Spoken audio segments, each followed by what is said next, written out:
जी हां दोस्तों, आखिर ऐसा क्या हुआ कि राज ठाकरे ने सीधे सीधे मोदी शाह को चेतावनी और चुनौती दे दी। आखिर क्यों महाराष्ट्र में बागी सांसदों को अपनी पार्टी में शामिल करने से एकनाथ शिंदे रुक गए।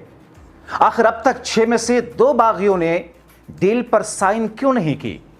क्या ममता बनर्जी और उद्धव ठाकरे की तरफ से जो प्रक्रिया चलाई जा रही है, कानूनी तौर पर उसने एक नया पेच फंसा दिया है। मगर राज ठाकरे ने मोदी, शाह और शिंदे को किस तरीके से निशाने पर लिया, अपने भाई उद्धव के सपोर्ट में आकर विस्तार से दोस्तों आपको सब कुछ बताते हैं। स्वागत है आप सभी का। आप देख रहे हैं द राजनीति का विशेष सेगमेंट खबर और विश्लेषण। मैं हूं जब्बार खान।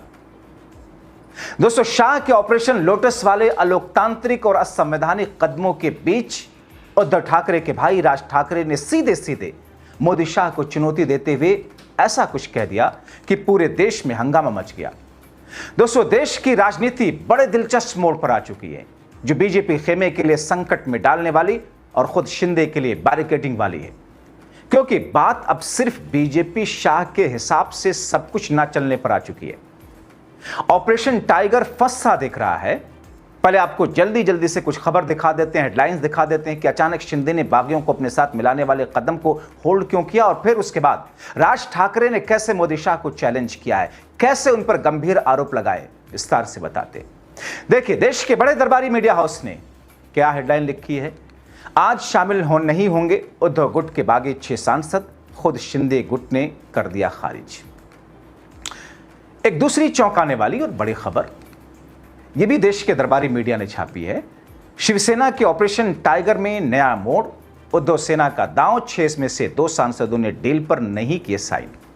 एक और अखबार लिखता है, खबर देखिए दरबारी मीडिया ने, टीएमसी के दोनों धड़ों के पक्ष सुनेंगे लोकसभा स्पीकर, पूरी सुनवाई के बाद फैसला लेंगे ओम बिरला। अब दोस्तों, यहां तक तो उद्धव और ममता गुट के लिए एक अच्छी खबर है और उसे देश के संविधान के जानकार आगे आने वाले दिनों में बागियों के लिए झटका और सरकार के लिए बड़ा झटका बता रहे हैं। कैसे, थोड़ी देर में आपको बताता हूं, उस पर आता हूं। मगर उससे पहले बात राज ठाकरे की। राज ठाकरे का नाम जहन में आता है तो एक बहुत ही अग्रेसिव पर्सनालिटी जहन में आती है, जो बेबाक होकर के, खुल करके सामने कोई भी हो बोलते हैं। अब इस उठापटक के बीच महाराष्ट्र नवनिर्माण सेना के प्रमुख है राज ठाकरे, मोदी शाह समेत पाला बदलने वाले नेताओं पर निशाना साधते हुए क्या कहा, जो कुछ घट रहा है देश की जनता उसका हिसाब लेगी, सबकी भरपाई तो करनी पड़ेगी, आज कोई है कल कोई होगा। बहुत कुछ है इस लाइन में दोस्तों, कई सारे इशारे हैं। इशारों में राज ठाकरे ने मोदी, शाह, फडणवीस को चेता दिया और इससे आगे बागियों और शिंदे के लिए जो कहा वो सुनिए।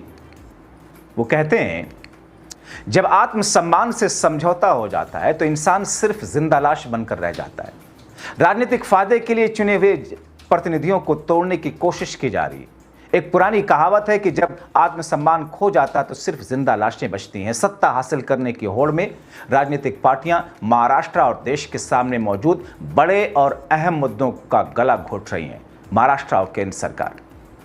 अब दोस्तों, जनता की अदालत में अपने भाई उद्धव के केस को लेकर राज ठाकरे भारतीय जनता पार्टी पर, मोदी, शाह समेत एकनाथ शिंदे पर प्रहार करते हुए सीधे मतदाताओं से बात करते हुए सवाल करते हैं कि नागरिक कब तक उन चुने हुए प्रतिनिधियों को बर्दाश्त करेंगे।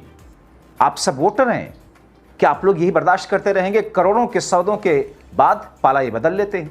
नागरिक आप सब वोट डालने के लिए चिलचिलाती धूप में 2, 3, 5 घंटे तक लंबी कतार में खड़े होते हैं, फिर भी जिसे आप चुनते हैं वो 50 से 100 करोड़ रुपए में बिक जाता है।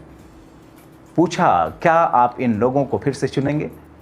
अगर यही दल बदलू कल चुनाव लड़ते हैं तो आपकी प्रतिक्रिया क्या होगी? आज आपके वोट की कीमत बिल्कुल शून्य हो गई। जाहिर तौर पर जनता के सामने, वोटरों के सामने उद्धव ठाकरे के भाई राज ठाकरे ने जो कहा उससे किसको इनकार हो सकता है। अब दोस्तों, बीजेपी द्वारा बार बार राजनीतिक दलों को तोड़ने पर आक्रोशित हुए राज ठाकरे ने आम नागरिकों की मुश्किलों और राजनीतिक नेताओं की प्राथमिकताओं के बीच अंतर बताते हुए कहा, महाराष्ट्र और देश के कई हिस्से में सूखे जैसे हालात बन रहे हैं। हमारे नेता क्या कर रहे हैं? युवा परेशान हैं, छात्रों का भविष्य चौपट किया जा रहा है। खुद को देश का मालिक समझने वाले सांसद, विधायक और कॉरपोरेटर वो सत्ता पाने के लिए जनता के ही पैसों से पार्टियों को तोड़ रहे हैं, सांसदों, विधायकों को तोड़ रहे हैं।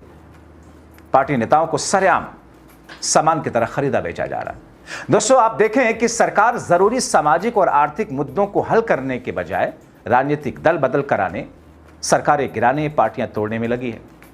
एक ऐसे समय में जब देश भर में खासतौर पर किसानों और छात्रों के बीच अपनी जीवन लीला समाप्त करने की बढ़ती हुई घटनाएं हैं। युवाओं के साथ जो हो रहा वो कभी भी नहीं हुआ था। नीट जैसी प्रतियोगी परीक्षा में प्रश्न पत्र लगातार लीक हो रहे हैं, दूसरे एग्जाम के पेपर्स लीक हो रहे हैं, आम जनता परेशान और सरकार मस्तमौला। दोस्तों, राज ठाकरे ने मोदी शाह पर हमला करते हुए कहा, सांसदों विधायकों की खरीद कर उन्हें आलिशान रिजॉर्ट में भेजा जा रहा है, जबकि दूसरी तरफ मानव तस्करी खतरनाक रूप से बढ़ रही है, जिसमें बच्चों और महिलाओं का अपहरण और शोषण हो रहा है। जब देश के सामने इतनी बड़ी बड़ी चुनौतियां हैं, तब भी इस सरकार की प्राथमिकता विपक्षी पार्टियों को तोड़ने में सैकड़ों करोड़ रुपए खर्च करने की है।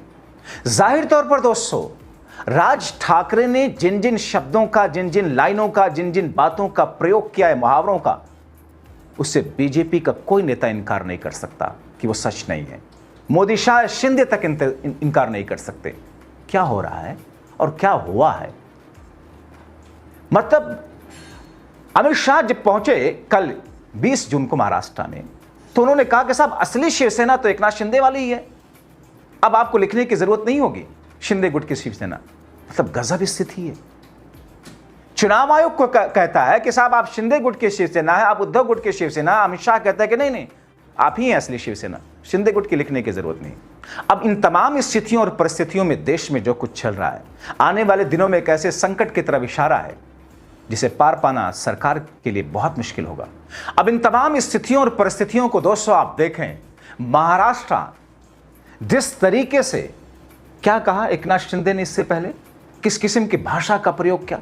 मैं तो उद्धव ठाकरे गुट के सांसद संजय राउत की उस भाषा का भी विरोधी हूं जिसमें उन्होंने प्रेस कॉन्फ्रेंस में गाली गलौज के शब्दों जैसा प्रयोग किया और ये कहा कि इसको काटिएगा नहीं, चलाइएगा। जाहिर तौर पर राजनीति में ये ठीक नहीं, मगर राजनीति में जब सब कुछ ही तहस नहस करके अपने सत्ता पक्ष अपने जूतों तले रौंद रहा हो, तो फिर एक कमजोर आदमी क्या कहेगा। और इसीलिए संजय राउत का वो आक्रोश में दिया गया अपशब्द, भले ही वो ठीक नहीं है ठीक कतई तौर पर, लेकिन फिर भी उसको बहुत सारे लोग एक कमजोर की तरफ से, एक मजबूत शख्स को जिस पर लगातार जुल्म कर रहा हो, उसकी तरफ से एक गंदी प्रतिक्रिया समझ सकते हैं। लेकिन एकनाथ शिंदे ने क्यों कहा कुत्ते जैसे शब्दों का प्रयोग? अमित शाह ने क्यों कहा कि असली शिवसेना तो शिंदे गुट ही है? जिस बात की इजाजत संविधान, कानून, चुनाव आयोग दे रहा, उसको शाह अपने तौर पर अपने नैरेटिव से चलाने की कोशिश कर रहे हैं।